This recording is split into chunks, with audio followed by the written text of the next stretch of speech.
Micheal Cohen just published a new book, Revenge. Donald Trump weaponized the U.S. Department of Justice against his critics. And, you know, I did these little book reports, the 6-minute book reports we run at the top of the hour because our commercial stations are running the news during that time, and we've got to have something for our non-commercial stations. And I read his book and read the introductory chapter as our book report, and it provoked a number of questions for me. I wanted to get him on and ask him, and sure enough, here he is, Micheal Cohen, the author of the #1 New York Times bestseller Disloyal, his new book Revenge. Micheal, welcome back to the program. It's great having you with us again. The specific question that I wanted to get you on about it, reading your book, I'm just getting, more and more furious. Having had when I was 16, I was out in East Lansing at MSU with Students for Democratic Society and got arrested and thrown into jail. And I still have flashbacks to that. That was scary as hell.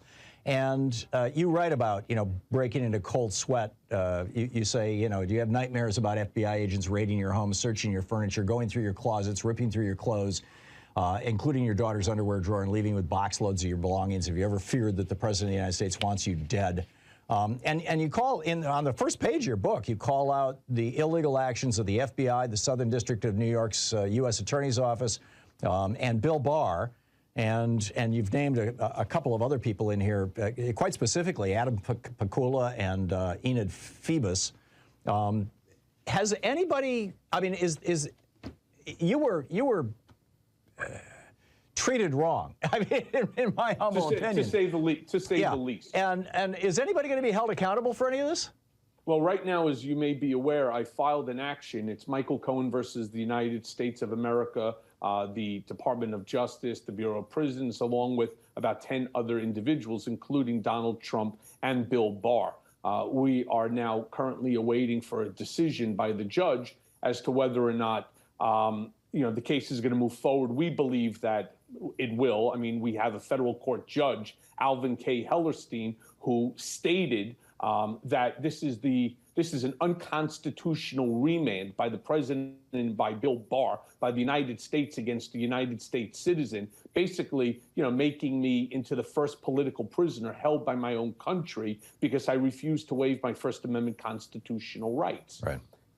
So one of the things that you find, Tom, and the book was very difficult for me to write. I want to be very honest with you.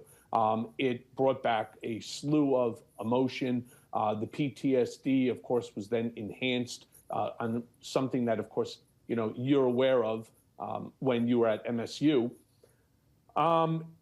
It's very painful. It's not just painful to you personally, but it's painful to see what happens to your family and to lose your family's happiness, forgetting about all of the finances and the money.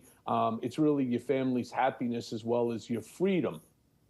It's a terrible thing. And one of the things that you find for people who have been wrong, and wrong so egregiously by the system that's really supposed to be designed to protect you, is you become an activist. And that's really what I'm trying to become, whether it's through my podcast, Mea Culpa, whether it's through Revenge or Disloyal or all my appearances on television.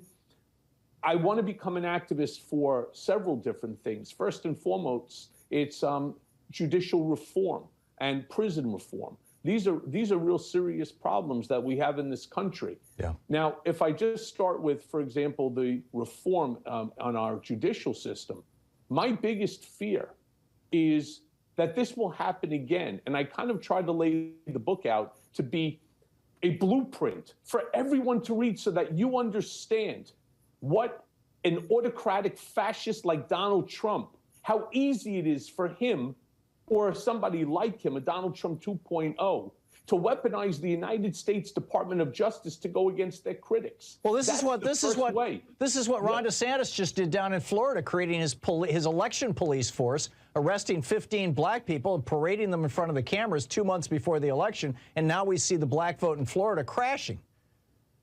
Yeah, look, Ron DeSantis is a whole nother Donald Trump 2.0. Yeah. I think he's slicker than Donald. I think he's clearly much brighter than Donald. And I think that he will ultimately be the Republican nominee. I think Donald Trump shot himself in the foot, or as we used to like to say, people in our generation, Tom, right? He jumped the shark. Yeah. He should not have done what he had done. He should not have announced that he was going to be doing something the 14th and 15th. That's all part of his great financial grift. That's all that it's about. But again, I go back to revenge because I believe it's a book that everyone must read. And the reason why I say that they must read it is because as the activist, my biggest fear, I don't want anyone to go through the pain that I and my family had gone through as a direct result of the weaponization of the Justice Department to silence. And this was for you're delivering a check to Stormy Daniels in part, on behalf of Donald Trump. I mean, the crime that you went to jail for was on behalf of Trump. It's just, it's breathtaking. Michael, we just have 30 seconds left. Yes, but Tom, I don't think that's really what the whole thing is about. What ended up happening is it was Stormy Daniels that I did do, but the other 7 charges that was thrown at me by the Southern District of New York, I did not commit. And I laid that out, not just by me, but by former federal agents, by judges, by former prosecutors, by a slew of people, which is why it's so important, because if what happened by the Justice Department could happen to me with my microphone, with my closeness and proximity to government and power, think about what they could do to you, Tom. Think about what they could do to anyone. And my goal is to ensure that what happened to me never, ever, ever happens to anyone ever again. Yeah, I have been on the